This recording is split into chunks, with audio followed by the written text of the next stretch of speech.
for today's cup of coffee, I'm riding solo, folks, and yeah, my gunner is sort of under the weather right now, and I prefer to have somebody here with me to talk, with me to listen, and just for general company on doing these things.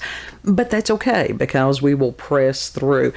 Today's story comes from The Guardian, and this is by Justin McCurry, and was written Monday, March 7th, 2022.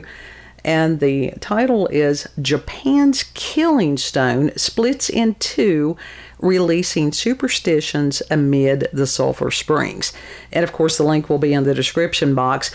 And there's quite a few sites that are discussing this, and I think for the most part, all of them quoted this particular article. And Mr. McCurry is in Japan, so that's pretty cool. He has gotten maybe first-hand knowledge of a lot of these things. I'm going to do the best that I can pronouncing the Japanese, so just bear with me. And he writes, predictions of dark forces being unleashed by an evil vixen hung over social media in Japan on Monday after a famous volcanic rock said to kill anyone who comes in contact with it was found split in two.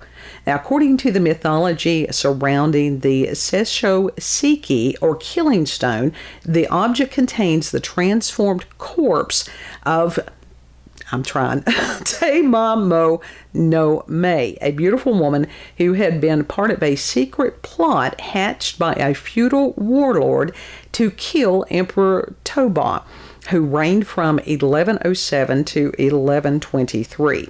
And legend has it that her true identity was an evil nine-tailed fox whose spirit is embedded in the hunk of lava located in an area of Tochigi. Prefecture, we don't have those, or prefecture, we don't have those around here, which is near Tokyo and famous for its sulphurous hot springs.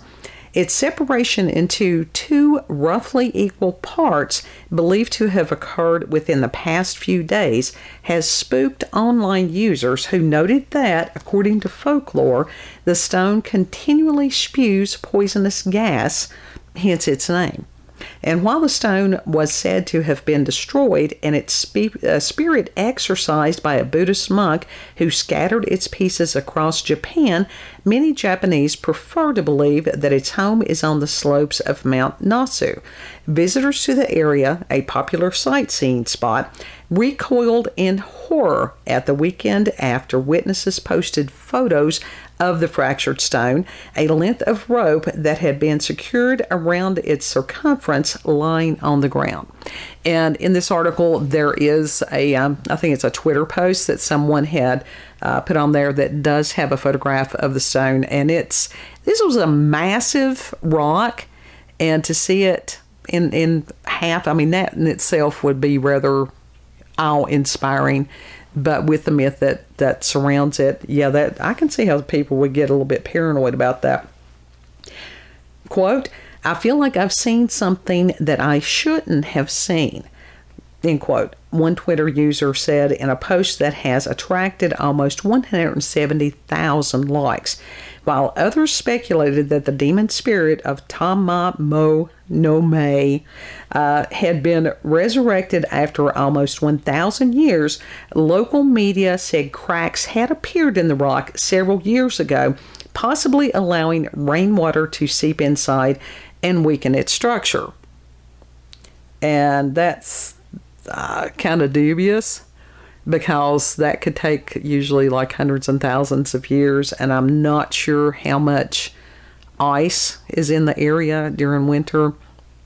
So that's peculiar in my understanding.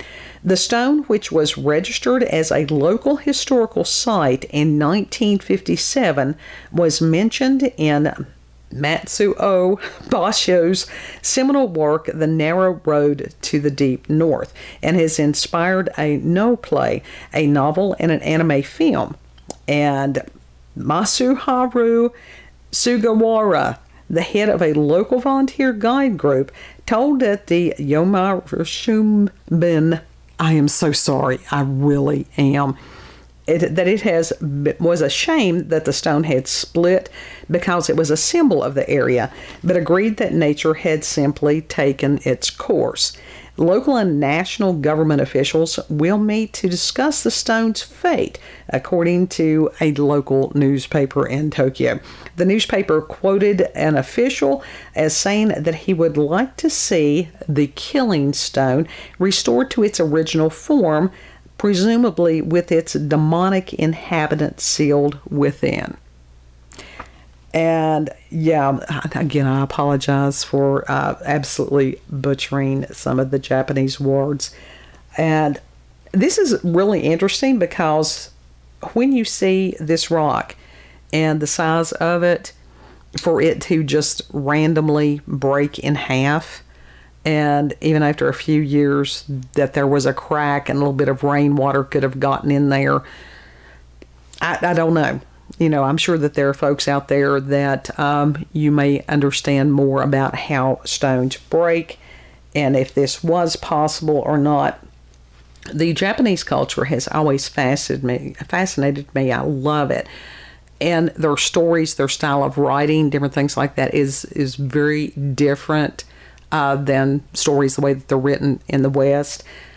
And they have a lot of supernatural and paranormal stories, a lot of entities that are there that are wonderful to explore. One of the reasons I don't feature those more is because I don't want to butcher the names, because it would not be, no disrespect is intended anytime I mispronounce something.